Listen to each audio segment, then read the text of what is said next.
हरे कृष्णा कृष्णा कृष्णा हरे हरे, हरे राम राम राम हरे हरे. हरे कृष्णा कृष्ण कृष्ण हरे हरे, हरे राम राम राम हरे हरे.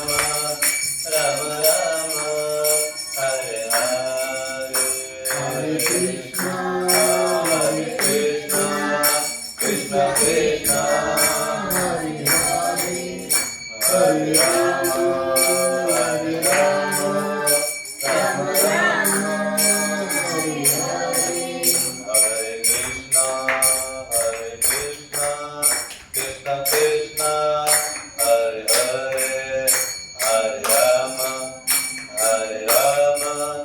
राम राम हरे हरे. हरे कृष्णा कृष्ण कृष्ण हरे हरे, हरे राम राम राम हरे हरे. हरे कृष्णा कृष्ण कृष्ण हरे हरे, हरे राम राम राम हरे हरे. हरे कृष्णा कृष्ण कृष्ण हरे हरे, हरे राम राम राम हरे हरे.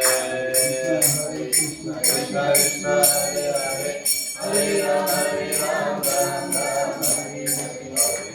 हरे कृष्ण कृष्ण कृष्ण हरे हरे, हरे राम राम राम हरे हरे. हरे कृष्णा कृष्णा कृष्ण हरे हरे, हरे राम राम हरे कृष्ण कृष्ण कृष्ण हरे हरे, हरे राम राम राम हरे हरे. हरे कृष्णा कृष्णा कृष्णा हरे हरे, हरे राम राम राम हरे हरे.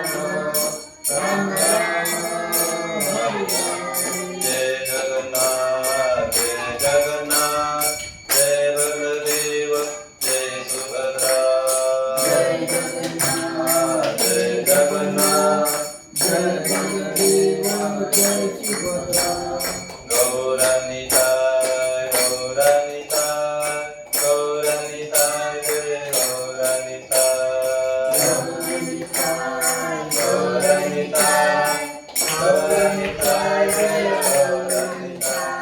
राधा पंढरनाथ राधे राधे. राधा पंढरीनाथ राधा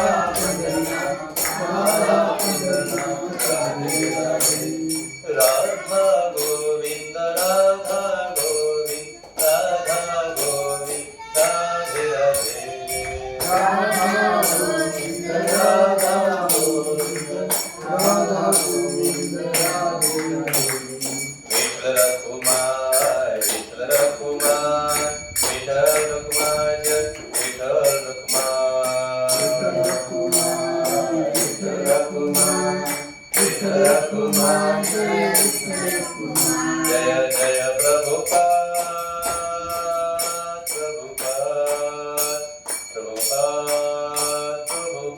जय जय प्रभुपाद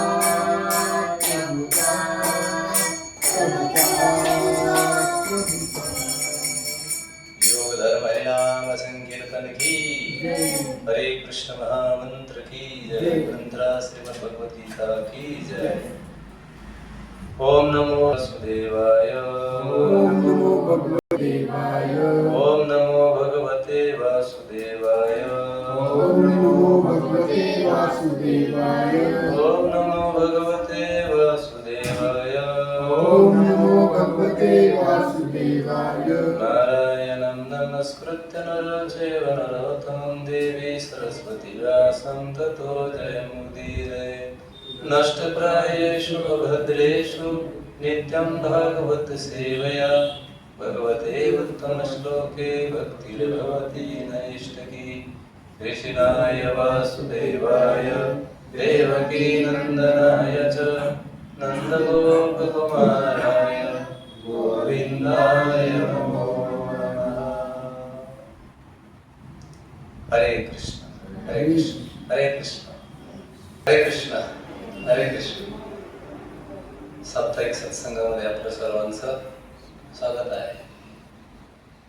नेहमीप्रमाणे आपण सध्या तर आपण हरिकथा करतोय, पण हरिबद्दल समजून घेतो अगोदर. कोणत्याही व्यक्तीच्या किंवा कुठल्याही भौतिक जगातही आपण पाहतो,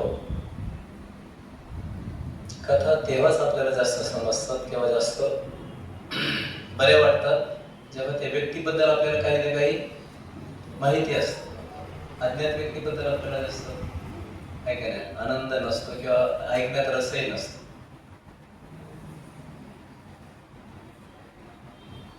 एक विनोदाने एक गोष्ट ऐकली मी. एक सद्ग्रस्त मुंबईमध्ये नोकरी करायची. आताही बरेच लोक करतात, पूर्वी एक जण करायचे असत. तेव्हा कोकणाकडे जायला गाड्या कमी असायच्या. महाड रेल्वेचा प्रकल्प जोपर्यंत झालेला नव्हता तोपर्यंत कोकणात जायला मोजक्याच गाड्या असायच्या.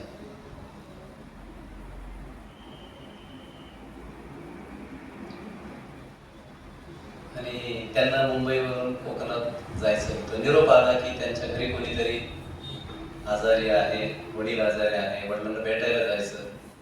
एक तर कामावरून सुट्टी घ्यायची, तुम्हाला माहिती आहे रजा काढायची म्हणजे केवढा मोठं. सगळी नोकरीवाल्यांना सगळीच गोष्ट माहिती की सुट्टी मिळवायची म्हणजे सुट्टी मिळाल्यावर असं वाटतं जिंकलो पाहिजे, असं आहे की मिळवली आज. त्यांनी कशी तरी आपल्या बॉस कडून ती सुट्टी मिळवली.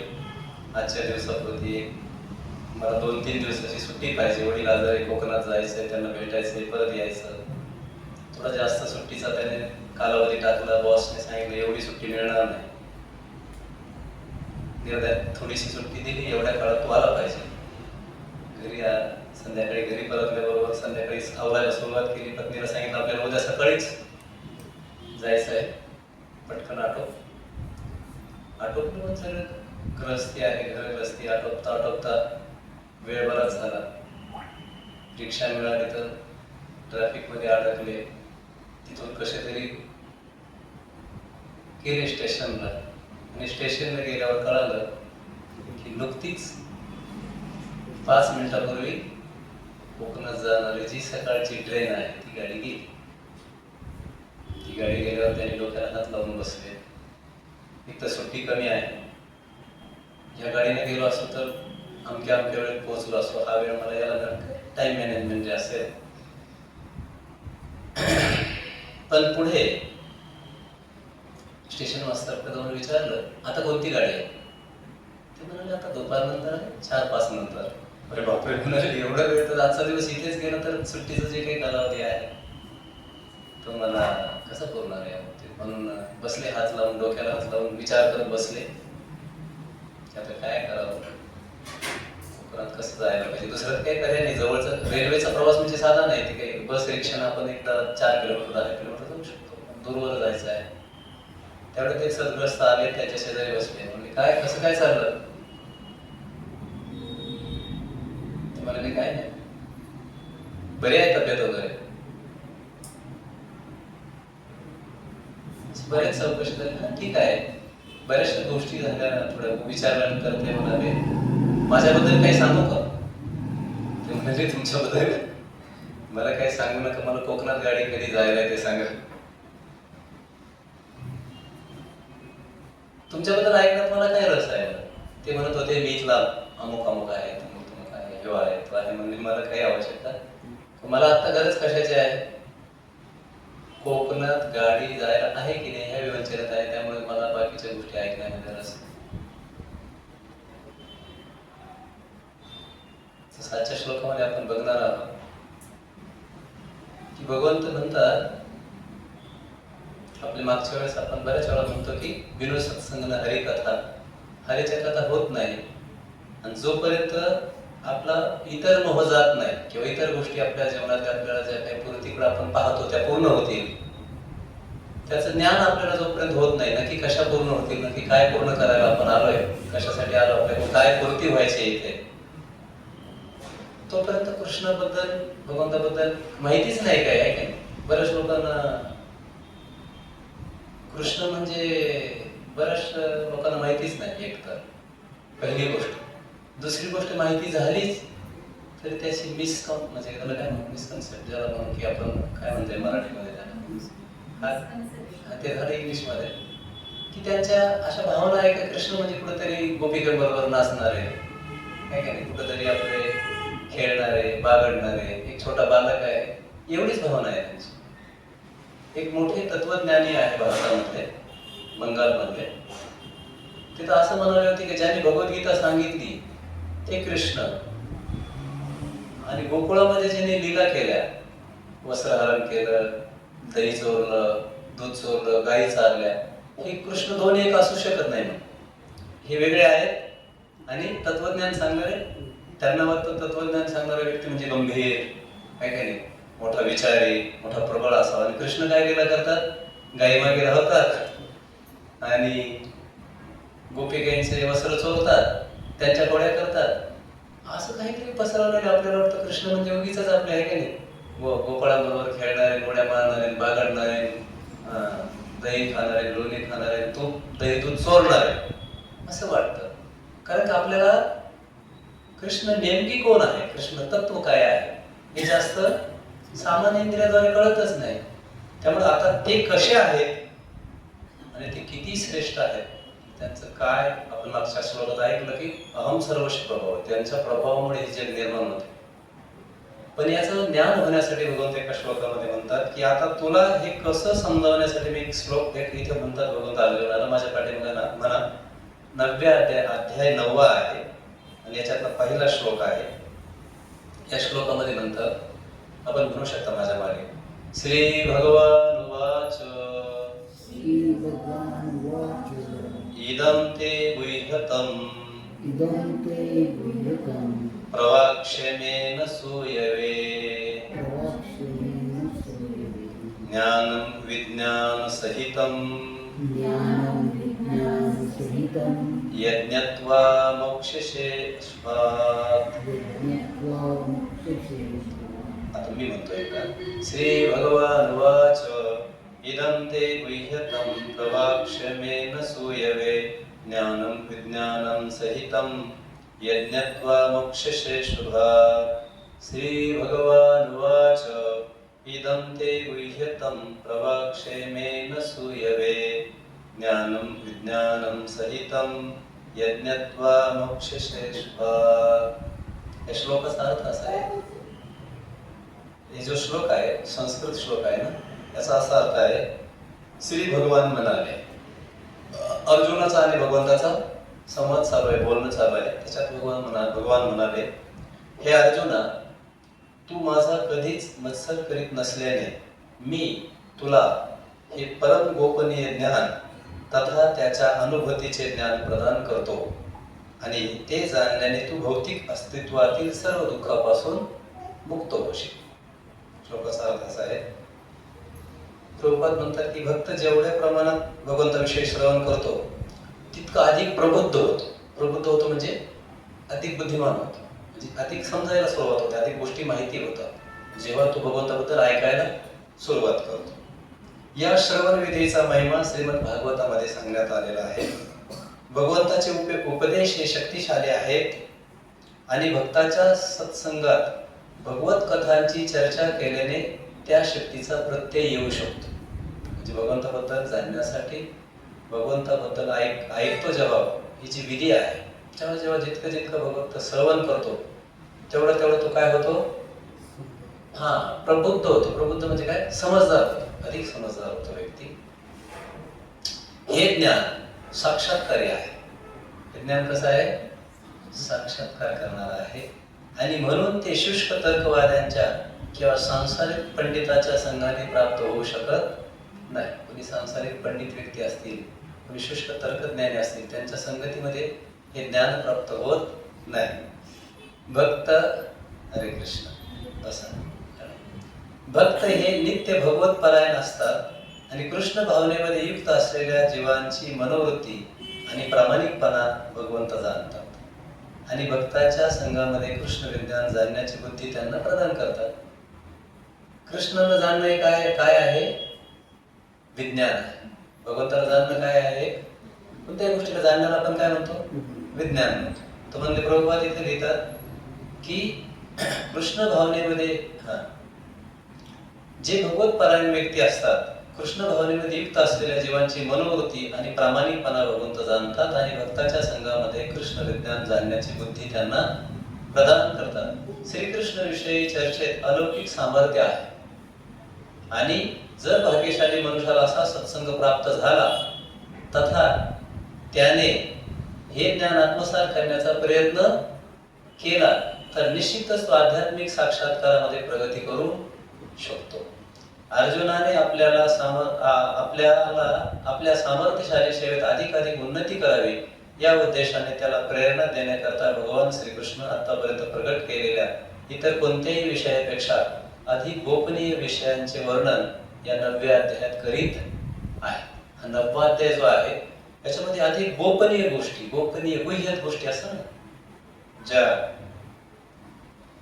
निजी गोष्टी असतात, कॉम्पिटिशन असतात, त्या काय असतात, गोपनीय गोष्टी आहेत. भगवंत म्हणतात ह्या समजण्यासाठी काय झालं पाहिजे, मी आता अर्जुनाला सांगतोय, अर्जुनला तुला मी सांगतोय कसं तुला समजेल माझ्याविषयी, मी कोण आहे, कसं आहे, हे जग काय आहे. पण यासाठी प्रभुपादजी लिहितात यासाठी काय झालं पाहिजे, सत्संग. ठीक आहे, आपण एकदा हात जोड. ओम अज्ञानतिमिरन्धस्य ज्ञानाञ्जनशलाकया चक्षुरुन्मिलितं येन तस्मै श्रीगुरुवे नमः. नमो विष्णुपादाय कृष्णपृष्ठाय भूतले श्रीमते भक्तिवेदान्त स्वामिनेति नामिने. नमस्ते सरस्वते देवे गौरवाणी प्रचारिणे निर्विशेष शून्यवादी पाश्चात्य जय श्री कृष्ण चैतन्य प्रभु नित्यानंद श्री अद्वैत गदाधर श्रीवासादि गौर भक्तवृंद. हरे कृष्णा कृष्णा कृष्णा हरे हरे, हरे राम राम राम हरे हरे. तर म्हटलं की इदम ते गुह्यतम प्रवक्ष्यामि सूयवे, की जे काही गुह्य आहे, जे काही गोपनीय आहे ते अर्जुनाला भगवंत म्हणतात मी सांगतो तुला काय काय गोपनीय आहे. आता अनेक गोष्टी आपल्यापासून गोपनीय आहे, बऱ्याच गोष्टीचं ज्ञान आपल्याला, काही गोष्टीचं आहे पण आणि अनेक गोष्टीचं ज्ञान जीवाला नाही पण. अशा खूप गोष्टी आहेत. मरेपर्यंत आपल्याला कधी कधी अनेक गोष्टी माहिती पण नसतात. जगात कितीतरी गोष्टी, थोड्याशा गोष्टी आपल्याला माहिती होतात. आता समजा आपण एखादा असा विषय पकडला, PhD घेतात काही व्यक्ती, एखाद्या विषयामध्ये पारंगत होतात, मास्टर डिग्री आहे किंवा त्याची प्रमुख डिग्री घेतात. असं जरी आपण पाहिलं तरी ते एका विषयाचीच घेतात. एखाद्या विषयात माणूस प्रगती घेतो ना, सगळ्या विषयाची प्रगती घेता येईल. साधारण आपण बघतो साध्या माणसांसमोर सुद्धा खूप विषय आहेत. शाळेमध्ये जातो आपण तर इतिहास आहे, हिस्ट्री आहे, फिजिक्स आहे, केमिस्ट्री आहे, बायोलॉजी आहे, अजून इकडे कॉमर्सचे विषय वेगळेच आहे, आर्टचे विषय वेगळेच आहे, अवांतर विषय वेगळे आहे, साहित्याचे विषय वेगळे आहे. आणि एका माणसानं आपल्या जीवनात प्रयत्न करायचं ठरवलं, पारंगत व्हायचं, किती विषयात होईल, 2-3 विषयात. ते पण पूर्ण पारंगत असेल असं म्हणता येईल का? पूर्ण पारंगत, आणि जरी झालाय त्यामध्ये एखाद्या विषयामध्ये पारंगतही झाला व्यक्ती, तरी ते पूर्णत्व आहे किंवा त्याच्या जीवनामध्ये ते अतिशय उपयुक्त आहे असंही म्हणता येत नाही. एक विनोदानं गोष्ट सांगतात की म्हणतात की एक दिवस आहे ना, 2-3 प्रोफेसर लोक, 2-3 शिक्षित लोक, डॉक्टर, इंजिनियर, इतिहासाचा पारंगत, इतिहासशास्त्राचा PhD घेतलेला एक व्यक्ती, असे 2-3 मित्र फिरायला गेले म्हणतात एकदा. पण फिरायला गेल्यानंतर त्यांनी नदीमध्ये प्रवास करायचं ठरवलं. खेड्यामध्ये गेले ते, त्यांना खेड्याबद्दल आवड होती. ते म्हणजे ह्या खेड्यातून त्या खेड्यामध्ये जाऊ आपण. मध्ये एक होडी वाल्याच्या होडीत मध्ये बसले, वल्लवणारी होडी असते, होडीमध्ये बसले आणि होडीमध्ये बसून चालले पलीकडे. तिकडे जात असताना त्यांनी आपापल्या विषयाचं ज्ञान प्रदर्शन करायची सुरुवात केली. त्यांना आवडायला विचारलं किती शिक्षण झालंय. तुम्हाला काय साहेब जास्त काही शिक्षण झालेलं नाही, म्हणजे मी काय एवढं शिकलेलो नाही. अरे मग तू शिकला नाही म्हणजे तुला काही तुला इतिहासाबद्दल काही माहिती आहे का? काही आपले शिवाजी महाराजांचं काही लोधी घराणं आलं किंवा मुघल घराणे आले, इंग्रज आले, हे झालं ते झालं. तो म्हणलं मला काही याच्यातलं काही मला काही इतिहास माहिती नाही. मग आपला जे दुसरे होते त्यांनी आपलं तुला काही घर कसं बांधतात, सिव्हिल इंजिनियर होते, त्यांनी घर कसं बांधतात, त्याचा पाया कसा, त्याचं काय स्टील किती लागतं, हे किती लागतं, ते किती लागतं, त्याची माहिती द्या. याच्याबद्दल काही माहिती आहे? तुम्हाला नाही बघू, मला काय याच्यात माहिती नाही, मी आपल्या झोपडीमध्ये राहतो, मला काय याच्यात जास्त ज्ञान नाही. काय हसले आणि म्हणजे तुझा जन्म व्यर्थच गेला काय? कशामध्ये गेला? केवळ होळी घ्यायची लहानपण कधीपासून करतो म्हणजे आमचे वडील करायचे, मी आपला थोडा मोठा झालो आणि वडिलांनी माझ्या ताब्यात होळी दिली. म्हणजे जगाबद्दल समजून घे, ठीक आहे, जरा जग समजून घे, जग समजून घे थोडं. काय तू हे नुसती होळी आणि गाव कुठे गेला का नाही शहरात वगैरे? नाही बाबा, मी काय शहरात आपल्याला भीती वाटते बाबा, मला शहरात मी काय जास्त जात नाही. अरे म्हणजे तुझा जन्म काय झाला? त्याला त्या प्रोफेसरला असं वाटलं अरे काय जन्म बघा, इथून होळी घ्यायची, इथे जायचं, काय जीवन शुल्लक जीवन याचं. मग डॉक्टर त्याने सुद्धा विचारलं तुला काय याबद्दल काही माहिती आहे का? आता सध्या तो एक रोग आलाय म्हणजे म्हणतात बाबा कोणता तरी आला, ते विषाणू कोणते, त्याबद्दल मला काही माहित नाही म्हणजे जास्त. मग काही तू काळजी घेतो का नाही म्हणजे मातीतून जातो, चिखलातून जातो, इन्फेक्शन वगैरे? नाही म्हणजे आम्ही काय रोज जातोय चिखलातून, मला काय तसं काही माहित नाही. जपत जा, काळजी घेत जा, प्रिकॉशन घेत जा, मास्क लाव जा, कितीतरी लोक तुझ्या ह्याच्यात बसतात, हे माहिती आहे का तुला? नाही म्हणजे मला काही माहित नाही बाबतीत. तुझा जन्म काय झाला? व्यर्थच गेला, कशातच काही माहिती नाही. गेला असेल म्हणलं जन्म व्यर्थ, मला काही माहित नाही. तिघं म्हणले व्यर्थ व्यर्थ कशात, काय काय माणूस आहे म्हणून. ते तिघं हसत हसत बघा काही लोक, काही भारत किती महाग असलेला भारत, काही माहिती नाही म्हणजे या माणसाला. उगीच आला, जन्माला आला, काय म्हणतात, जन्माला आला गेला म्हणजे पाणी काय खरं नाही म्हणजे याचं. आणि तो म्हणला हा ना खरंच साहेब माझं जीवन व्यर्थच गेलं. म्हटलं काय झालं असं झालं, जाऊ द्या आपल्याला काय. त्याने आपली ओलायला सुरुवात केली, चाललं त्याच्या मध्ये मस्त गाणं म्हणत. आणि थोड्या वेळानं असं झालं वादळ सुटलं. म्हणजे हो वादळ सुटलं, होडी डगमगायला लागली, इकडे तिकडे व्हायला लागली. आणि होडी एवढी गडगडायला लागल्यावर ते घाबरली एकदम, न जाणू बुडते की काय. आता पाणी डगडग इकडे तिकडे व्हायला लागलं होडी. ते म्हणजे उलटी पालटी होऊ शकते का रे? हा होऊ शकते म्हणले, काय सांगता येत नाही बाबा, आता सावधान बसा म्हणले. आता बसले, बसायचे कुठं जर लागले, जीव काढायला लागले. आता काय खरं नाही, नदी मध्यभागी गेले, इकडे निमी राहिले, इकडे निमी राहिले. बाबा म्हणे आम्हाला व्यवस्थित घेऊन जा. तर म्हणलं साहेब आता हे माझ्या हातात, तुम्हाला पोहता येतं का? इतिहासकाराला विचारलं तुला पोहता येतं का? म्हणजे नाही. डॉक्टर म्हणजे नाही. म्हणजे मग तुमचा जन्म काय खरं नाही म्हणजे तुम्हाला जर हे येत नसेल म्हणले, पोहता येत नसेल तर आता त्याने टपकन उडी टाकली आणि ज्ञान काय झालं? ज्याला सामान्य ज्ञान आहे ते तसं व्यर्थच तेवढं पुरतं. किती त्या माणसाला जरी वाटत असलं का मी आता परिपूर्ण झालो, पण गोपनीय गोष्टी माहितीच नाही, याच्या पलीकडचं जय कंचित आकाशाच्या पलीकडे काय आहे इथपर्यंत ठीक आहे. भौतिक ज्ञानात आपण थोडेफार पारंगत असतो. आणि त्यातही अर्जुनाला असं वाटत होतं की मी खूप त्याच्यामध्ये पारंगत आहे, मी असं करेल, मी हे करेल, मी ते करेल. भगवंत म्हणे नाही, अजून समजून घे, मी सांगतो ते कृष्ण विज्ञान समजून घे. एक विज्ञान आपल्याला छोटं सामान्य विज्ञान माहिती का तुम्हाला? आपल्या सगळ्या माहितीच्या गोष्टीला कोणतं विज्ञान म्हणतात? हा, जेवढं आपल्याला माहिती आहे त्याला म्हणतात सामान्य विज्ञान, कॉमन सायन्स. आणि खरं गोष्ट तुमच्यापैकी बऱ्याच जणांना माहिती असेल तर मला, पुस्तकामध्ये आमच्या पुस्तकाचं विज्ञान पुस्तकाचं नाव खरंच सामान्य विज्ञानच होतं. मॅडम तुमचं होतं का नाही ना? तुम्हाला सायन्स आला असेल, त्याला सामान्य विज्ञान म्हणायचे. हळूहळू 5-25 वर्षात असं झालं सर, ते सामान्य विज्ञानच लोक सायन्स म्हणायला लागले. त्यांनी ते शब्द 25 वर्षात बदलून टाकला. मला समजत नाही, सामान्य विज्ञान म्हणजे आहार निद्रा भय मैथून, खाण्यापिण्याच्या गोष्टी माहिती असणं, त्या गोष्टीविषयी त्या गोष्टीविषयी विचार करणं, चर्चा करणं, त्या गोष्टीविषयी पारंगत होणं, त्या गोष्टी प्राप्त करण्यासाठी सामर्थ्य वापरणं.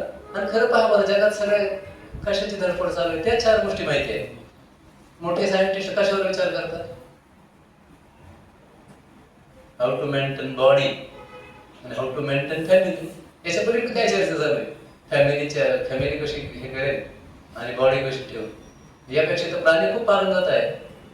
हत्तीचं वजन किती आहे? बॉडी मेंटेन आहे की नाही?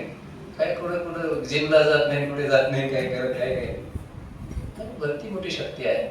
आणि फॅमिली म्हणावं तर सगळ्यांची फॅमिली आनंदात आहे काय काय. चिमण्या आपलं उलसं खातात, मस्त मजा करतात, इकडे तिकडे खेळतात मस्त झाडावर, काही चिंता नाही आहे का नाही. आणि ती काय फारशी चिंता करत नाही, कोणी काही एवढी धावपळ करत नाही. आपल्यालाच वेळ नाही बघा ना, गर्दी नाही इथं. ते आर बिझी, व्यस्त आहेत ना. संसार एवढा मागं लागलेला आहे ना प्रभू. आलो असतो बरोबर. तुम्हाला माहिती ना आमचं शेड्यूल किती टाईट आहे. नाही तर मला यायला वाटतं बरं का, एवढं शेड्यूल टाईट आहे, काय शेड्यूल टाईट आहे काहीच माहिती नाही. कुठे चालले, कुठे पळपळ चालली, किती भला मोठा बोजा घेऊन चाललाय काय. एवढा मोठा बोजा खांद्यावर घेऊन चालले का म्हणले, दुःख आहे, दुःखातून मुक्त करत भगवंत म्हणतात आहे काय. प्रवाक्षय मेन सोय, मी तुला मुक्त करेल. आता हे जे दुःख घेऊन चाललंय तू, आपण काय घेऊन चाललोय सगळं. प्रभुपाद म्हणायचे गदा मेहनत आहे. मी म्हणत नाही बरं का, थोडस वाईट वाटून देऊ नका, पण गदा मेहनत आहे म्हणजे भला मोठा बोजा घेऊन चालला. ते प्रभुपाद म्हणायचे गधर जर बोजा नसला ना अंगावर, बोजा अंगावर टाकला नाही ते असं उभं राहत, तर बरं नाही वाटत. म्हणजे बोजा टाकला की, तसं कलियुगातले लोक म्हणजे बोजा टाकला की बँक बॅलन्स एवढा झाला, एवढा झाला, ते तेवढं झालं की त्यांना मजा वाटते. आपण म्हणजे शेवटी काय होणार, त्या प्रोफेसर सारखं होणार ना. पार पडायचं माहिती नाही ना, कसं समुद्रातून पार पडायचं. तुम्हाला माहिती की या जीवनाला सुद्धा भवसागर म्हणले, माहिती आहे ना. कोणता सागर म्हणतात, भवसागर. म्हणजे आपण याच्यात पडलेलोच आहोत आधीच, माहित नाही थोडं, कारण अज्ञान आहे ना. अज्ञानामध्ये माहित नसतं. एक जणांना गोड आवडायचं, मी सांगितलं एक दिवस, तर काय वाटत नव्हतं गोड वस्तू खायचं बघतो. डॉक्टरकडे गेला, डॉक्टर म्हणले मग ते हे झालं तुला साखर वाढलं. बरं बापरे, मग त्याला कळालं गोड वस्तू म्हणजे आपल्याला विष आहे. माहित नाही तोपर्यंत अज्ञानात सुख आहे. तसं आपलं सध्या काय चाललंय माहितच नाही. कृष्ण विज्ञान काय काय नाही काय बाबा, आता चाललंय घर सांभाळायचं, घर सांभाळायचं. मायेनं आपल्याला एवढं गुंतवून टाकलंय. खरं माया भगवंताची काय आहे, छाया आहे. दैवी हेषा गुणमयी मम माया दुरत्तया मामेव प्रपदन्ते माया मे तम तरंती. समजून कोण म्हणले, दैवी हेषा गुणमयी, म्हणजे माया ती गुणमयी आहे. ती प्रत्येक व्यक्तीला वेगवेगळ्या गुणात बांधून ठेवते. सगळ्यांना सारखं बांधून ठेवत, गुणामुळे माहीत बांधून ठेवतात. एक उदाहरण सांगतो, लक्षात येईल. आमच्या लहानपणी आम्ही पाहिलं, टीव्ही आले ना, टीव्ही. ते कुटुंबामध्ये काही कुटुंबामध्ये श्रीमंत घरामध्ये थोडे बऱ्यापैकी जे आर्थिक सबल लोक आहेत त्यांच्या घरी टीव्ही असायचा. ते टीव्ही बघायचे ना, ते टीव्ही बघण्यामध्ये घरात सगळ्यांसाठी एकच टीव्ही असायचा. आणि मग त्या टीव्हीवर वेगवेगळे कार्यक्रम असायचे.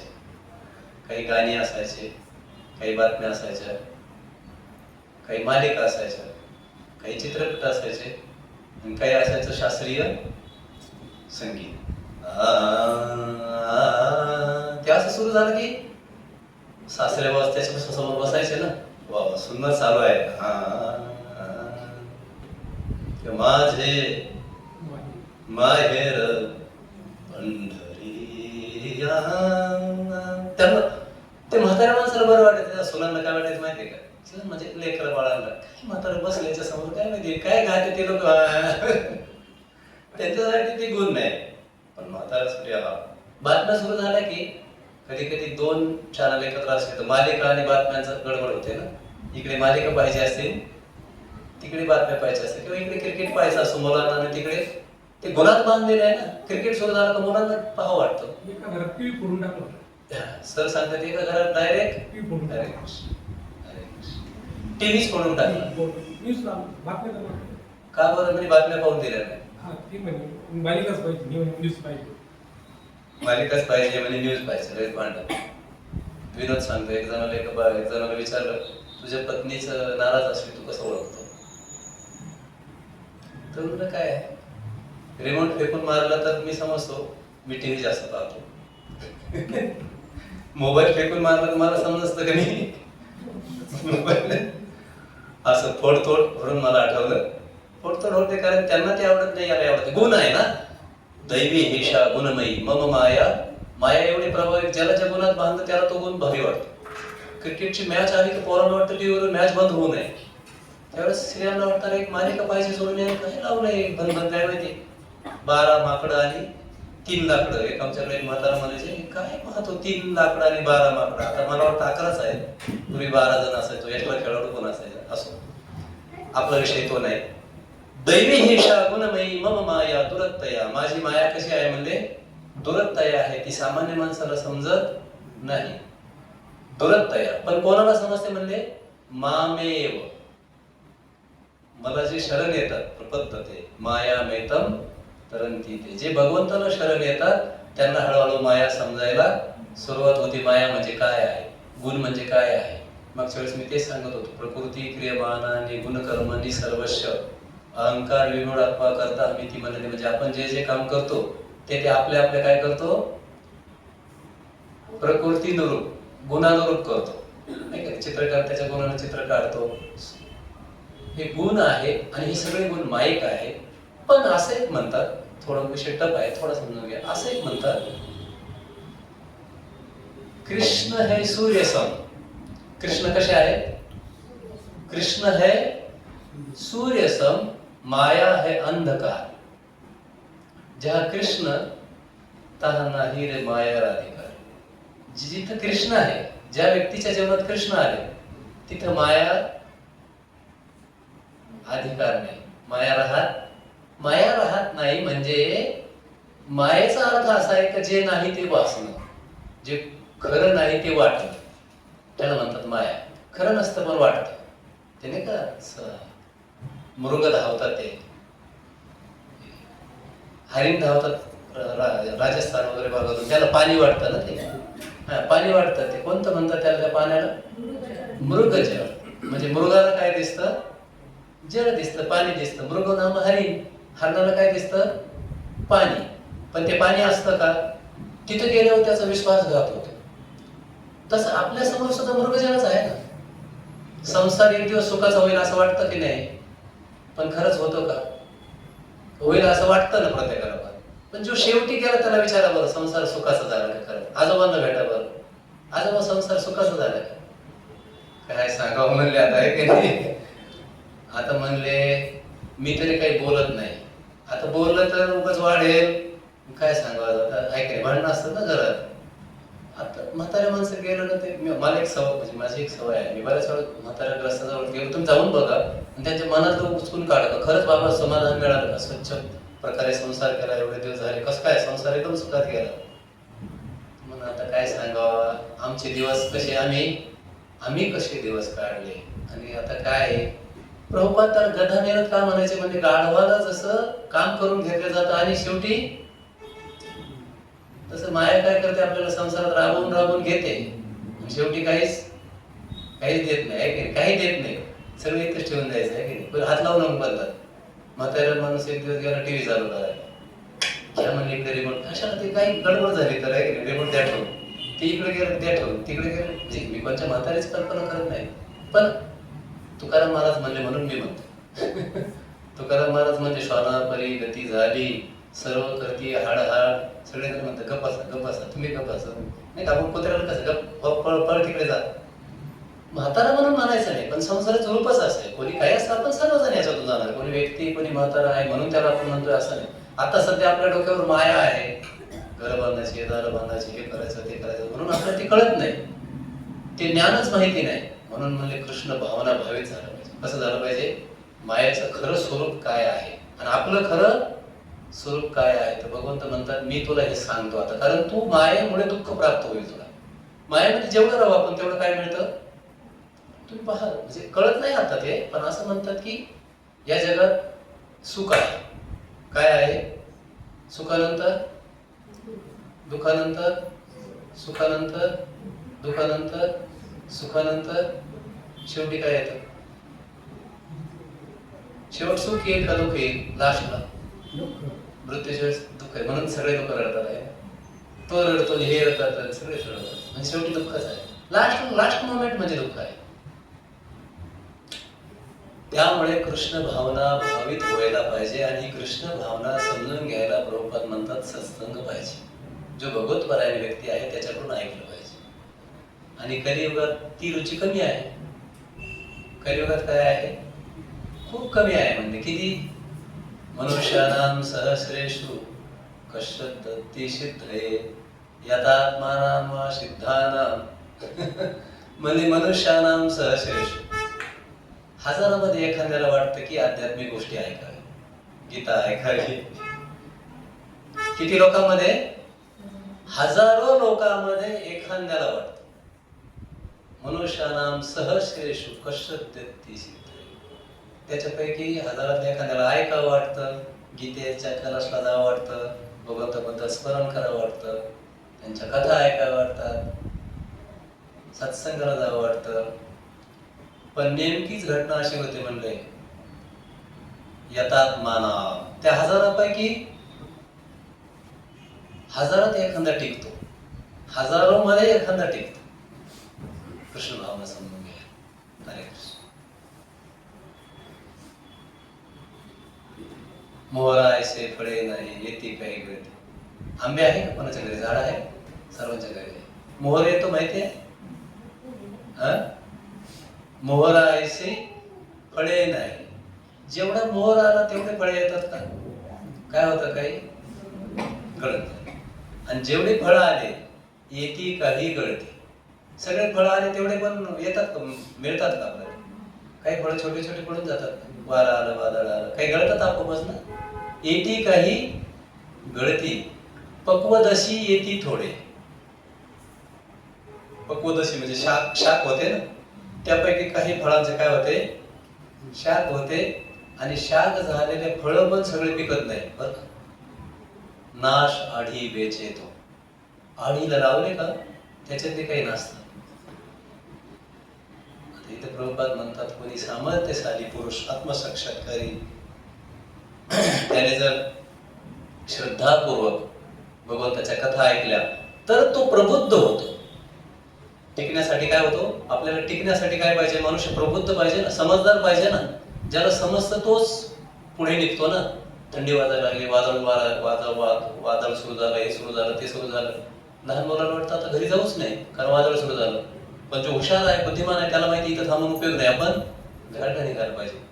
प्रबुद्ध व्यक्ती पाहिजे. कृष्णाच्या घरी जायचंय, भगवंताच्या घरी जायचंय, भगवंताचं प्रेम प्राप्त करायचंय. ही प्रबुद्धता येण्यासाठी काय झालं पाहिजे म्हणले? सत्संग झाला पाहिजे. भले तू आवडू ना आवड, हा आवडी निवडीचा विषयच नाही. बऱ्याच लोकांना असं वाटतं मला आवड नाही, मला आवडीचा विषय नाही. एक साधं उदाहरण सांगतो म्हणजे तुमच्या लक्षात येईल. मला सांगा, सगळेजण उत्तर द्या. आपल्या सर्वांच्या घरी लहान मुलं आहेत ना. मॅडमचं लहान मुलगा आहे, बरेच सगळ्यांच्या घरी लहान मुलं आहेत. शेडवीला आहे आपल्या सगळ्यांना लहान मुलं. खरं प्रामाणिकपणे सांगा मला, त्या लहान मुलांना शाळेत जावं वाटतं का? खरं सांगा प्रामाणिकपणे. म्हणजे त्याची शाळेत जाणं ही आवड आहे का? सगळ्या माताजींच्या मग जर त्याला आवड नाही म्हणून आपण त्याला त्याच्या आवडीनुसार जगू देतो का? आता अधिकार आहे की नाही त्याचा? परत परमार्थाच्या बाबतीत काही काही लोक म्हणतात मला काही एवढी आवड, त्यांना आवड आहे ते जातात. मग ज्याला आवड नाही त्या मुलांची, त्यांना तुम्ही शाळेत का पाठवता? मला सांगा उत्तर. सर का पाठवता आपण शाळेत? आपण प्रश्न उत्तर घेऊ म्हणजे झोप यायची नाही. कारण कठीण गोष्ट आहे. मला एवढा कठीण विषय सांगायचा, कसं सॉल्व्ह करायचं मला कठीण जात होतो. बोला. मला असं प्रवचन नाही, मी बोलत नाही ना त्याच्यात. कसं आहे प्रभूजी, वाचलं होतं मी की आपण सगळे माकडासारखे झालेलो आहे. सर्वांना म्हणजे काही मुलांमध्ये माशासारखी प्रवृत्ती आहे, पण त्यांना आपण कशाला प्रवृत्त करतो की नाही झाडावर चढा. ठीक आहे, म्हणजे एज्युकेशन घ्या, वरती चढा. पण मग ती प्रवृत्ती नाहीये तरी आपण त्यांच्यामध्ये इंड्यूस करतो, आपण थोपवतो. आपल्याला वाटतं की हे चांगलं आहे आणि पाठीमागचं आपल्याला पूर्वग्रह ज्ञान बघतोय की नोकरी मिळेल, थोडं सुख चांगलं होईल, भौतिक शरीराला त्याला सुख मिळेल. तुला काय वाटतं? त्यांचं भवितव्य उज्ज्वल व्हावं यासाठी आपण मुलांना शाळेत पाठवतो. शेजारी कोण आहे? तुझं काय मत आहे? शिकण्यासाठी. मॅडम तुम्हाला काय वाटतं? त्यांच्या भल्यासाठी. सार्थक तुला काय वाटतं? शिकण्यासाठी. तुम्हाला काय वाटतं? धन्यवाद करू. त्यांचं भविष्य घडावं. त्यांचं काय करा? भविष्य. सर भविष्य. मॅडम मॅडम पाठीमागे त्यांचं भविष्यात पुढे घडावं आणि ते त्यांच्या लाईफमध्ये व्यवस्थित सगळ्या ठिकाणी सेटल व्हावं. वा फ्युचर सेट व्हावं. तेच बर तुम्हाला काय तेच वाटतं त्या मागच्या मॅडम. मॅडम तुम्ही सांगा, तुम्ही तुमचं मत सांगा. काळाची गरजच आहे सध्या शिकण्याची, त्याच्यामुळे आपण पोरांना कॉम्पिटिशन मध्ये सोडतोय. प्रत्येकाला शिकण्याचं भविष्य घडवायचं. त्याचा विषय. भौतिक जगाचं ज्ञान यावं आणि त्यांचं भविष्यही त्यासोबत. जसं तुम्ही मगाशी म्हटले की सामान्य ज्ञान पाहिजे, तर मग पुस्तकांमधून मुलांना जगामध्ये काय चाललंय, नवीन नवीन शोध काय होतात तेही कळतं आणि त्याच्यातनं त्यांना थोडीशी एक आयडिया मिळते की आपण काय करू शकतो आणि त्याच्यातनं हेच की भौतिक सुख मिळावं हा विषय. तसंच आहे ना, या सगळ्यासाठी आपण शारीरिक सुख त्यांना मिळावं. पण आपल्याला सगळ्यांना माहिती आहे, तुम्हाला सामान्य ज्ञान सुद्धा माहिती आहे की या शहरात आपण फार दिवस थोडे दिवस राहतो, तरी थोडे दिवसासाठी आपण त्यांना शाळेत पाठवतो. एक मला विनोद आठवला आता की एका स्त्रीने एका स्त्रीला विचारलं, तुझा मुलगा हुशार आहे, चुनचुनीत आहे, चांगला आहे, याला तू डॉक्टर बनव. तुम्ही डॉक्टरचे याला चांगला आहे बरं का, म्हणजे नुकताच शाळेत जायला लागला, पण आमच्या मुलाला तर मी तर म्हणते बघू आता मोठी झालं काय करतो. ती म्हणे नाही, माझे मिस्टर म्हणतात त्याला इंजिनियर बनवायचं. नाही म्हणजे पण तुम्ही बघा कशात होईल, पण याचं करिअर घडवा, याचं भविष्य घडवा. चांगलं झालं, ठीक आहे म्हणे आम्ही प्रयत्न करू. 2-4 वर्षांनी ती बाहेर देशात गेली आणि तिला फोन लावला परत, झालं का तुझा मुलगा इंजिनियर किंवा डॉक्टर, काय केलं त्याला? ती म्हणाली असं कसं काय, माझा मुलगा आत्ताच नुकताच 4थीत गेलाय. कारण तुम्हाला 4 वर्षापूर्वी विचारलं होतं, आता किती मध्ये गेला? 4थीत गेला. त्यानंतर 2-3 वर्षांनी तिने परत फोन केला, झाला का तुझा मुलगा डॉक्टर इंजिनियर? असं कसं काय, आता तो कितवीत गेलाय? 3 वर्षांना 7वीत गेलाय. अजून 2-4 वर्षांनी तिने विचारलं तिला, झाला का तुझा मुलगा डॉक्टर? तू वेडी आहे का काय? किती वर्ष झाले? 7वीतून कितीत गेला? कितवीत फक्त 4 वर्ष ना 11वी मध्ये गेला. अजून 2-3 वर्षांनी तिने फोन केला. मग केला म्हणण्यापेक्षा आता ती बोललीच नाही, म्हणजे या स्त्रीला काही माहितीच नाही. 7वीत जावं लागतं, 8वीत जावं लागतं, 10वीत जावं लागतं, 11वीत. विचार करा, एका देहामध्ये जगण्यासाठी इतके वर्ष काय घ्यावं लागतं? सुख मिळवण्यासाठी इतके वर्ष शिक्षण घ्यावं लागतं. आणि जगतो किती दिवस? 60 वर्षाचे आता आयुर्वेद मर्यादा आहे म्हणतात, त्याच्यात 30 वर्ष कशात घालावे लागतात? एक देह शिक्षणाचं पूर्ण करण्यासाठी, एक देहाला सुरक्षित ठेवण्यासाठी, एक देहाला सुखी ठेवण्यासाठी एवढं शिक्षण घ्यावं लागतं. आणि भगवद्गीता म्हणते की आपण तर शरीरानंतर मदत नाही, न हन्यते हन्यमाने शरीरे, आत्मा कायमचाच शाश्वत आहे. मग त्याचं शिक्षण घ्यायला किती दिवस लागते? आपण मिळेल का ते? होईल का शक्य नाही? त्याच बरं, तो काय तुम्ही जर याला शाळेत पाठवताय, याच्या सुखासाठी पाठवतात का त्याच्या आवडीसाठी पाठवतात? सुखासाठी. मग याच्या नंतरच आपलं जे निरंतर सुख आहे, जे शाश्वत सुख आहे, ते मिळण्यासाठी आपल्याला काय करावं लागेल? सत्संगाला आवडीने यावं लागेल का नियमानुसार यावं लागेल? नियमाने यावं लागेल. आवड असू नाही तर नसू. कोणी म्हणे मला आवडत नाही बा, आवडायचा प्रश्नच कुठं राहिला? शाळेत जाणाऱ्या विद्यार्थ्यांना तुम्ही आवडीमुळे थोडीच पाठवता, त्याच्या सुखासाठी तुम्ही त्याला पाठवता, त्याच्या सर्वांनी कल्याणासाठी पाठवतात. अर्जुनाला हेच सांगितलं भगवंताने. अर्जुनाला आवडत नव्हतं काही गोष्टी, चाललं होतं सगळं टाकून, मला नको भगवंत म्हणे नाही, मी ऐक, मी माझं विज्ञान ऐक, तुला दुःखातून खरंच मुक्त व्हायचं असेल तर कृष्ण विज्ञान समजणं आवश्यक आहे. कारण का भगवंत रसाचे सागर आहेत ना, रस सगळे, आनंद सगळं त्यांच्याकडे, आणि आपण शोधतोय. भगवंत म्हणले मी तुला ज्ञानम विज्ञानम सहित, मी तुला ज्ञान विज्ञान सहित सांगतो. पुढे गेलं तर रूप रस स्पर्श गंध आहे की नाही, आपण मागच्या वेळेस बघत होतो इंद्रियांचे काय आहे? विषय आहेत. आणि हे विषय जे आहेत, हे विषय इंद्रियाद्वारे मिळवलेले जे सुख आहेत किंवा प्रमाण आहेत, आपण याच्यातून सुख शोधायला जातो, पृथ्वी शोधायला जातो, अनालिसिस करायला जातो, जीवन शोधायला जातो आहे का नाही, याद्वारे.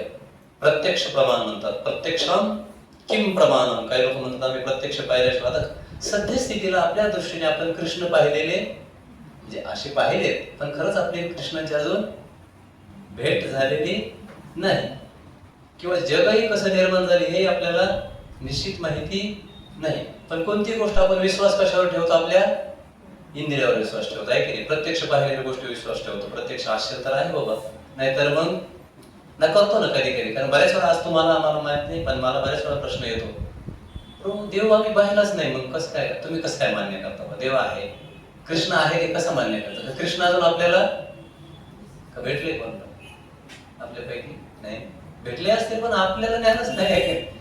पण प्रत्यक्ष भेटीला, प्रत्यक्ष प्रमाणाला बरेच लोक मानतात. भगवंताला जाणण्याचे 2-3 प्रमाण आहेत. एक आहे प्रत्यक्ष प्रमाण, जगामध्ये प्रमाण चालतात. एक प्रमाण असतं प्रत्यक्ष प्रमाण, कोणती गोष्ट मानायला प्रत्यक्ष पाहिल्यानंतर मानतात. दुसरे अनुमान प्रमाण असतं ना, आणि तिसरं आहे शब्द प्रमाण. तर हे श्लोक जो आहे हा शब्द प्रमाणात आहे. भगवंतांनी सांगितलंय कसं जाणायचं. प्रत्यक्ष प्रमाणामध्ये आपल्याला माहिती आहे सगळं, कितीतरी चुका असतात. जरी प्रत्यक्ष असलं तरी खरं असतंच असं नाही. सूर्य आहे, सूर्य पाहिला सगळ्यांनी? सूर्य आपल्या समोर आहे ना, किती मोठा दिसतो? केवढा दिसतो सूर्य आपल्याला? एक गोळ्यासारखा दिसतो, बरोबर? मग खरोखर सूर्य तेवढाच आहे का? म्हणजे आपलं प्रमाण चुकीचंच झालं ना. डोळ्यावर आपला विश्वास आहे, तर ते प्रमाण क्लिअर असेल असं काय सांगताय? पाण्याची बादली असते, त्याच्यात ते हे टाकतात, काठी टाकतात. पाहिजे तुम्ही? पाण्याच्या बादलीत काठी टाकून बघा, म्हणजे तुमच्या लक्षात येईल. ती सरळ दिसते की तिरपी दिसते? आहे कशी ती? सरळ. पण दिसते कशी? म्हणजे अर्धवट ती बुडवलेली काठी ती सरळ दिसत नाही आपल्याला, ती तिरपी दिसते. पण असते ती सरळ दिसते. म्हणजे प्रत्यक्ष प्रमाण सुद्धा काही खरं आपण म्हणतो पाहिलं सगळं, मी सगळं माझ्या डोळ्याने पाहिल्याशिवाय मी विश्वास ठेवत, पण डोळ्याने पाहिलेलं सुद्धा काय होतंय म्हणून हे चुकीचं होतंय. त्याच्यानंतर सांगितलं कधी कधी आपण एखाद्या अंतर बहिर्वक्र आणि अंतर्वक्र आरशे असतात बघा, ते आरशात कधी कधी तोंड बघितलं आपण तर कसं दिसतं माहितीये तुम्हाला? बघा भयानक चेहरा दिसतो आहे का? आपलं कसं तसा नाही आहे. पण याचा अर्थ प्रत्यक्ष प्रमाणाला काही जास्त महत्व आहे. बरेच लोक आजकाल, विज्ञानी लोक, सायंटिस्ट लोक, जे ते सगळं प्रत्यक्ष प्रमाणावर विश्वास ठेवतात. प्रत्यक्ष प्रमाण असेल तर आम्ही मानू, नाही तर म्हणणार नाही. पण प्रत्यक्ष प्रमाणामध्ये खूप खूप गोष्टी चूक होऊ शकते. कारण का? तर आपले इंद्रिय अपूर्ण आहेत, आणि इंद्रिय अपूर्ण असल्यामुळे आपण सगळ्या गोष्टी डायरेक्ट फक्त इंद्रियाद्वारे समजून घेऊ शकत, केवळ इंद्रियांद्वारे आपण कृष्णाला समजून घेऊ शकत नाही. आणि डोळ्याच्या हातीजवळ असणाऱ्या पापण्या सुद्धा कधी कधी आपल्याला दिसत नाही, आहे की नाही? पापण्या खूप जवळ पण दिसत नाही. कधी कधी अनेक गोष्टी अशा आहेत आपल्या समोरून, त्या आपल्याला चुकीच्या दिसतात. कानांच्या विषयी सुद्धा कानाचे काही असे, इथे एक उदाहरण सांगितलं, कान जे आहे त्यांची काहीतरी क्षमता 20 HZ 20 KHZ असं काय सांगितलं. काय असतं? किलोहर्ट्झ. किती आहे? किलोहर्ट्झ 20 किलोहर्ट्झ एवढी क्षमता आहे. किती 20 किलोहर्ट्झ म्हणजे पण सुरुवातीपासून किती आहे? 20 HZ मॅक्सिमम 20. 20 to 20, मिनिमम 20 आहे, मॅक्सिमम 20,000, 20,000 एवढी क्षमता. पण असं उदाहरण सांगितलं म्हणतात की कुत्र्यांना जी शिट्टी वाजवतात ना पोलीस लोक, ते आपल्याला समजत नाही. म्हणजे कुत्र्यांना कळते ती लगेच, आपली क्षमता आहे ऐकण्याची, पण काय ऐकू याच्याबद्दल आपल्या कानांना काही निश्चित माहिती नाही. ती शिट्टी वाजवली तर गल्लीतले कुत्रे गोळा होतात भरपूर म्हणतात. अशी एक विशेष शिट्टी आहे पोलिसांकडे, ती वाजवली तर पोलिसांच्या कुत्र्यांना कळतं, किंवा इतर कुत्र्यांना सुद्धा कळतं. पण माणसाला काही कळत, कारण आपल्या इंद्रिय अपूर्ण आहेत. थोडक्यात आपले काय आहे, असो आज विषय आपण आवर्त घेऊ. आपले इंद्रिय अपूर्ण आहेत. आपल्याला जे ज्ञान समजून घ्यायचं आहे ते परंपरेने समजून घ्यावं लागेल. भगवंताला आपण केवळ बाह्य ज्ञान इंद्रियाद्वारे समजू शकत नाही. सत्संगाद्वारे हळूहळू कृष्ण व्यक्तीला प्रबुद्ध करतात. कारण कृष्ण सगळ्याचे काय आहे? हृदयामध्ये आहे. तेव्हा जसं जसं जेवढं मनुष्य श्रवण करतो, कोणाबद्दल? कृष्णाबद्दल श्रवण करतो, तेव्हा तेव्हा कृष्णाची महती माहिती होती. आपल्या इंद्रिय आपण याच्यावर एक गोष्ट सांगतो, म्हणजे आपण थांबू. नंतर एक गावामध्ये एक हत्ती आला होता. तुम्ही हत्ती पाहिला का सर्वांनी? हत्ती पाहिला तू? नाही पाहायचा आहे का तुला? सोंड असते हत्तीला, माहिती आहे तुला? बरं. ते गावात एकदा हत्ती आला. बरेचसे लोक हत्ती पाहायला गेले. हत्ती पाहायला गेल्यावर त्या हत्ती पाहणाऱ्यामध्ये बरेच जण गेले, पण त्या गावामध्ये 6 आंधळी लोक राहत होते, आंधळी माणसं. त्यांना वाटलं की आपणही जाऊन काय करू, हत्ती बघायला पाहिजे. पण आता हत्ती बघायचा म्हणलं तर यांना काय नाही, डोळे नाहीत. बाकी डोळस लोकांनी हत्ती बघितला हे म्हणजे आपण अनुमानावरून तो ओळखू शकतो ना. कारण आंधळा कशावर ओळखतो सगळ्या गोष्टी है ना. आंधळा घड्याळ कसं पाहायचं माहिती, तुम्ही पाहिलं घड्याळ? अनुमान तो काय करतो, असं काच उघडतो आणि किती वाजले. आमच्याकडे एक लहानजी म्हणून एक जण यायचे, त्याला विचारलं ना हरे कृष्ण, लहानजी सर किती वाजले, तरी घड्याळ उघडणार आणि अनुमानानं सांगणार. नोट दिली ते सांगणार ही नोट 10ची आहे, 15ची आहे, 20ची आहे. अनुमान प्रमाण काय करतात, अनुमानावरून एखाद्या गोष्टी ओळखतात. हे म्हणले चला आपल्याला हत्ती माहिती नाही ते नसेल, पण आपण अनुमानावरून तर हत्ती ओळखू शकतो. गेले सर्वजण हत्ती पाहायला. त्या माहुताला सांगितलं आम्हाला हत्ती पाहायचा, हत्तीला हात लावू द्या. तो म्हणाला आता हत्ती पहा हो तुम्हाला जसा पाहायचा तसा. मग त्याने हत्तीला थोडं शांत केलं. एक जण गेला आणि त्याने पाय बघितले हत्तीचे, सगळीकडे हात लावून बघितलं आणि त्याच्या मनामध्ये आलं हत्ती हा खांबासारखा आहे काय. आणि गेला म्हटलं हत्ती पाहिला. बाकीच्याने विचारलं काय कुठे गेलते, हत्ती पाहायला गेलतो. पाहिलं म्हणजे हा पाहिलं. दुसरे एक जणांनी पाहिलं, दुसऱ्यांना. आता हे सगळेजण माहुताने एकदाच हत्ती केवळ थोडा उभा राहणार आहे, पटपट सगळ्यांना दाखवून घेतलं हात लावून घ्या. एकाने लावला सोंडीला हात, तो म्हणला झालं बाजूला व्हा. पाहिला म्हणले हत्ती तर एका पाईप सारखा आहे, असं लांबड्या वस्तू सारखा आहे, असं त्याचं मत झालं. तिसरा तिकडे शेपटीला, त्याने ती शेपटी पाहिली, त्याला म्हणला झाडू आहे की काय माहिती कळत नाही, झाडू सारखं दिसतं. झाडू हत्ती हा कशासारखा आहे, झाडू सारखा आहे. चौथे एक जण गेले, त्यांनी कान बघितले, अरे वा म्हणजे सुपासारखा आहे हत्ती, सूप. एकाने पोट बघितलं, तो मला एखाद्या मोठे सारखं आहे. जेव्हा हे 6 आंधळे ग्रस्त रस्त्यानं चालले तेव्हा सगळे हत्तीच्या गप्पा मारत चालले. पण त्या गप्पा मारता मारता त्यांच्यामध्ये वादविवाद व्हायला लागला. तो म्हणून कसं हत्ती बघा खांबासारखा असा. तो म्हणा नाही रे खांबासारखा नाही हत्ती, झाडू सारखा आहे. दुसरा म्हणतो नाही तो सुपासारखा आहे. त्यांनी सांगितलेल्या सगळ्या गोष्टी बरोबर आहेत का चुकीच्या आहेत? बरोबर आहे.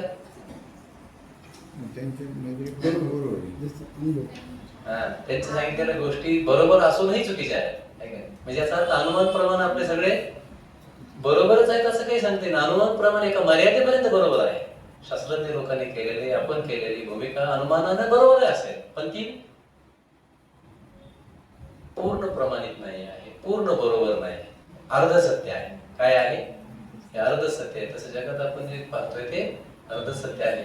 आणि याच्या वरती कृष्ण म्हणतात इदम ते गतं, जी गोपनीय आहे मला समजण्यासाठी आणि तुला दुःखातून मुक्त होण्यासाठी जी गोष्ट गोपनीय आहे, मी तुला आता ज्ञान आणि विज्ञानासह सांगतो कशा प्रकारे तू मुक्त होशील. प्रभुपाद एक गोष्ट नेहमी म्हणायचे, ते असं वाक्य वापरायचे, चंट हरे कृष्ण अँड बी हॅपी म्हणायचे.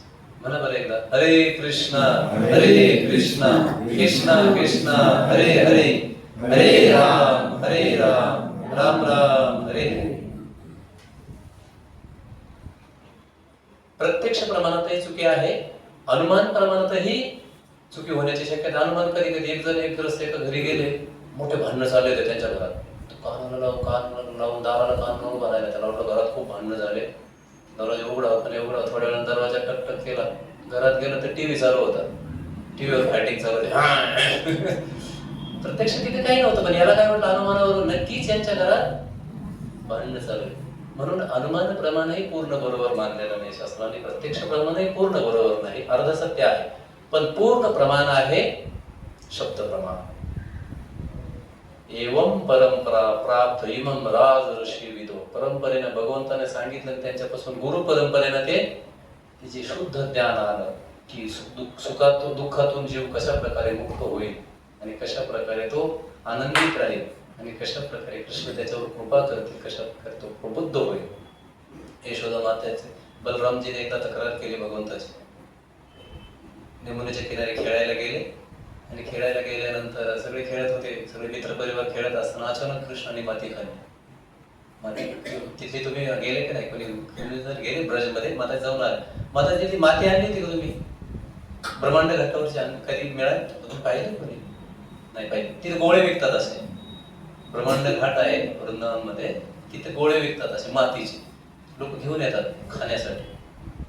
काय बरं विचारलं, पण भगवंतानी काय खाल्ली होती तिथली? ब्रह्मांड घाटावर माती खाल्लेली आहे ना, कृष्णाने माती खाल्ली. आणि सगळ्यांनी बघितलं माती खाताना. विशेष ना बलरामजीने बघितलं. बलरामजी म्हणले, तू माती खाल्ली? माती ते नाही म्हणले, मी खाल्लेलीच नाही म्हणले. तोंड लावून झालं, नाही खाल्ली म्हणे. अपवास ऍक्शन करतो म्हणून तू नक्कीच माती खाल्लेली आहे. म्हणले मी खाल्लेली नाही. तुम्ही ते भजन ऐकलं ना, ते एक ऐकलं. दुसरं एक आहे मातीचं. ठीक आहे, आज मला आठवतं. तर माती खाल्ली नाही म्हणे, मी खाल्ली नाही. सगळे सौगंड्याने विचारलं, हा कृष्णा तोंड उघड, तोंड बघू तुझ्या तोंडामध्ये माती आहे म्हणले. नाही मी माती मी खाल्लेली नाही. सगळेजण गेले, याची तक्रार घेऊन गेले यशोदा माते. मैया म्हणले, कृष्णाने माती खाल्ली. असंच करतो, रोज गेला की माती खातो कळलं? सर्वजण रोज आपण काय खातोय? लहान मुलं माती खातात ना, कृष्णांचीच लीला आहे ना ते. आमच्याकडे एक छोटा मुलगा आम्ही पाहिला तिकडे पंढरपूरमध्ये, त्याला माती खाऊ देत नव्हते ना, तो फरशीवर असं पडल्याचं नाटक करायचं, खेळतो फरशीवरची माती चाटायची. तर ते कृष्णांची लीला, कृष्ण एक लीला, त्या भगवंताची लीला आहे, मनुष्यामध्ये त्या येतात. तर कृष्णाने ती खाल्ली, माती खाल्ली. सर्वत्र सगळीकडे झालं चर्चा, कृष्णाने माती खाल्ली. यशोदा माता समोर आणले. यशोदा माता काही आली. आईचा स्वभाव आहे, अरे तू माती खाल्ली, मातीने तुझं नुकसान होईल. बघू म्हणले, तोंड उघड, तू माती खाल्ली. नाही मी खाल्लेली नाही म्हणले. तोंड म्हणजे नक्की असं करतो, ज्या ते तोंड उघडत नाही. मग काठी घेतली, उघडतो नाही तोंड. आणि भरकन कृष्णाने काय केलं, बघ म्हणजे तोंडामध्ये. जेव्हा तोंडात बघितले ना, यशोदा माता चक्रावून गेले. सगळी पृथ्वी, काय सूर्य, चंद्र, तारे, अनंत ग्रह, डोंगर, नद्या, ब्रज मध्ये नंदबाबाचा महाल, यशोदा, आणि त्याच्यात पुन्हा कृष्ण, आणि ते कृष्ण पुन्हा माती खायचं तोंड उघडले. सगळीकडं वारा, हवा, विजा, ब्रह्मांडातल्या सगळ्या गोष्टी. यशोदा मातेला वाटलं, मी काही वेगळं काही पाहते, काय चालू आहे, कोण? तिला वाटलं मला नक्की मायाने काहीतरी गडबड केली, हा काहीतरी तोंड लावून घे म्हणले. तोंड लावून घेतलं, काहीच नाही. परत उघडलं की ते समस्त ब्रह्मांड, अनंत ब्रह्मांडे बदरी हरी हा बालक नंदा घरी, असं सांगितलं. हे अनंत ब्रह्मांडाचे निर्माते आहे भगवंत, आणि ते साधारण जीवावर पण कृपा करतात. पण काय पाहिजे? श्रद्धा. यशोदाची कृष्णावर श्रद्धा आहे, आणि तपस्या केली, माझा पुत्र हो भगवंतात. आणि मग भगवंताने ही सुविधा दिली कृष्ण संबंधाची. हे ब्रह्मांड कसं निर्माण झालं आपल्याकडे घरी तर खूप कच्चे आहे. अनालिसिस करायला आपलं अख्खं जीवन जातं, तरी एकदा एक शास्त्रज्ञ म्हणजे एक ढेकळाचं अनालिसिस करणं अवघड आहे. एक ढेपळी असते ना, अख्खं जीवन जातं ते ढेपळी अनालिसिस करता आहे की नाही. याच्यात ते, त्याच्यात ते, त्याच्यात ते, नाही का प्रोटॉन, अनेक गोष्टी न्यूटन आहे. परंतु कृष्ण भावना भावित ज्ञानाला समजतात, आणि असं गोपनीय ज्ञान, कृष्णाला समजण्याचं ज्ञान, आणि दुःखातून मुक्त होण्याचं ज्ञान. कारण आपण सर्वजण शेवटी दुःखामध्ये इथे आहोत. कृष्णाला सोडून कितीही आपण सुखी झालो, थोड्या वेळ सुखी हो, 10-5 वर्ष सुखाचे अनुभव येतील, आणि आणखी दुःख निर्माण होतं. माहिती आहे, संसाराला तुकाराम महाराज म्हणजे संसार दुःखाचे भांडार, रोगाचे कोठार आहे. शरीराविषयी सांगितले तर शरीरच म्हणजे शरीर रोगाचे भांडार. डॉक्टर लोक आहेत किती काही हे आहे. शरीर रोगाचे भांडार, शरीर दुःखाचे कोठार, शरीर मळमूत्राची थार, नाही अपवित्र शरीर, असं वर्णन केलं. शरीरामध्ये दुःख निर्माण होतं. दुःखाचे कोठार म्हणजे कळलं ना, आपोआप दुःख येतं याच्यातून. कधी कधी आपोआप दुःख निर्माण होतं आहे की नाही. काय कोणी काय बोललं नाही, काय वर्ष झालं, काय दुःख, असं वाटतं नकोच लाव हे, काय खरंच नाही. पण कृष्ण हे आहे. कृष्ण जर जीवनात आले तर काय होतं, हळूहळू जसं प्रॅक्टिस होईल कृष्ण भावनेची, तसं काय होईल, दुःखातून एका जन्माचं नाही म्हणले, मोक्षशेष होणार.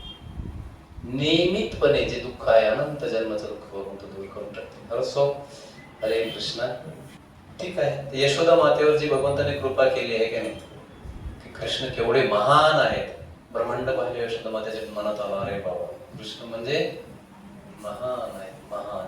आणि महान आहेत नाही, यशोदेला आनंद येतात, आनंद देतात. त्यांची लीला कळाली, त्यांच्या कुठल्याही लीलेत आपण सहभागी झालो, छोटी जरी सेवा केली ना तरी ती सेवा शाश्वत टिकते. आणि भगवंत त्याला ती कृपा प्राप्त करतो. शेवटी एक परदेशामध्ये एक माणूस प्रवचन चालू असताना एकदा आला आणि ते दरवाजाला थोड्या फटी पडलेल्या होत्या. त्याने टिश्यू पेपर आणला आणि सगळ्याला चिटकवला. प्रभुपाद म्हणाले, बघा बघा, सगळ्यांची सेवा करण्याची इच्छा आहे. तो सुद्धा थोडी कृष्णांच्या, आपण प्रवचन करतोय तो थोडी कृष्णांची सेवा करतो. कृष्णाबद्दल थोडस जरी कार्य केलं आपण, ते कृष्ण त्याला सेवेत घेतात. कोणते हे जसं मायक्रोफोन लावलाय है की नाही, तसा मायक्रोफोन मायेचा आहे, पण कृष्णाच्या सेवेत वापरलं तर दिव्य होतं, ट्रान्ससेंडेंटल होतं. ही गोष्ट कोणतंही कार्य केलं, फुल वाहिलं, पत्र पुष्प, थोडं फुल भगवंताला दिलं. आपण आरतीची मी सुरुवात करणार आहे. हरिनाम करूया. ठीक आहे, सर्व हरिनाम एकदा घेऊ पटपट म्हणा सर्वजण. हरे कृष्णा कृष्ण कृष्ण हरे हरे, हरे राम राम राम हरे हरे. हरे कृष्णा कृष्ण कृष्ण हरे हरे, हरे राम हरे राम राम राम हरे हरे. हरे कृष्णा कृष्ण कृष्ण हरे हरे, हरे राम राम राम हरे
रुक्मिणी भगवान की जय.